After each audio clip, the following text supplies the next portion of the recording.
So once we know what the business goals are for the product, now we want to know, what do people want from it? Okay, what are the users' needs?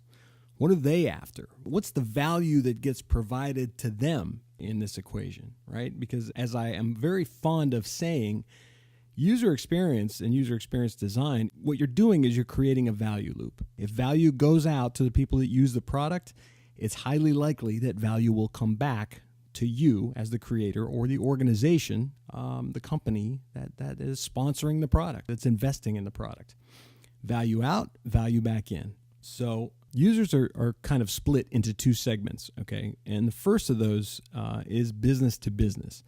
What does that mean? Well, it means that you are essentially selling whatever it is that you're building or the services that it provides. You're selling it to people, of course, but you're selling it to people who work in other businesses. If you are creating a time and attendance system, for example, your users are really people within other businesses, within other companies who are going to use that system. So that's kind of what we're talking about, situations where businesses are selling to other businesses. So when you're talking about the users, there's sort of a different tack you need to take in talking to them about their role and what their needs are. And the way you start is by saying, okay, tell me about your background and your role here at this company. Again, you're talking to them in the context of their employment at a particular organization. So what makes a good work day for you? And this isn't just about software, okay? This is in general. At the end of the day, what makes you feel like you had a good day? What makes you feel like you were productive? What makes you feel like you got things accomplished? What constitutes good in your world?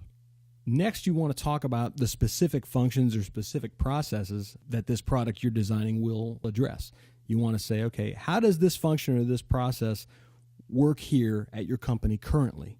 So again, if it's time and attendance, that question might be, how do you usually go about filling out your timesheet here?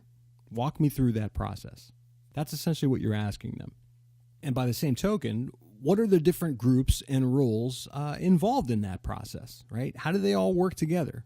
Okay, I'm filling out my timesheet. So there's me, I have to do it, obviously, and submit it. My boss, my immediate boss has to look at it. If he approves it, it goes to the HR lady who looks at it and has to approve it. And from there, it goes to finance, where the accountants have to look at it because they have to bill my time.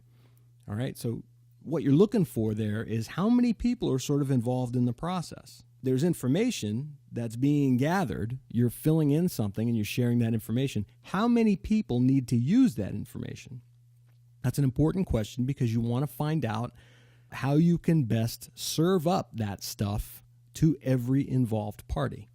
How does this compare to previous companies you've worked at? Okay, most people have worked at more than one organization, and they may have had some experiences that were better or worse. And that's valuable because if there are things that they've done before that worked better than their current process, you want to know what those are because maybe you can build them in or design them in to your product, to your site. What are the biggest problems and inefficiencies in this process or function today? What are the things that sort of grind productivity to a halt?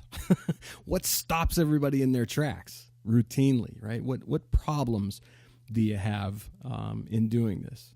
For instance, they may tell you, well, people hate doing their timesheets, so they typically do them late, which means bosses are upset, which means HR is upset, which means accounting can't get the invoices out on time. You want to find out what kinds of things specifically are causing those backlogs or causing those errors, redundancies, whatever they are. And you'll get a different answer from multiple people, which is why you want to ask, a really good cross-section of folks. If you've talked to 20 people and asked them the same question, you're going to get a pretty good feel for what really matters and what doesn't, right? If only one person out of 20 says, well, I don't like the green color that it uses, you know that's probably not very important to worry about in the redesign. And finally, you ask them, can you tell me about the other systems that work with this one? Because again, nothing works in a vacuum. Nobody works in a vacuum. No thing works in a vacuum. So there are probably other systems, other processes that are tied into the timesheet system. So you want to know what those are. You want to know how the decisions that you might make in design could potentially impact those other areas.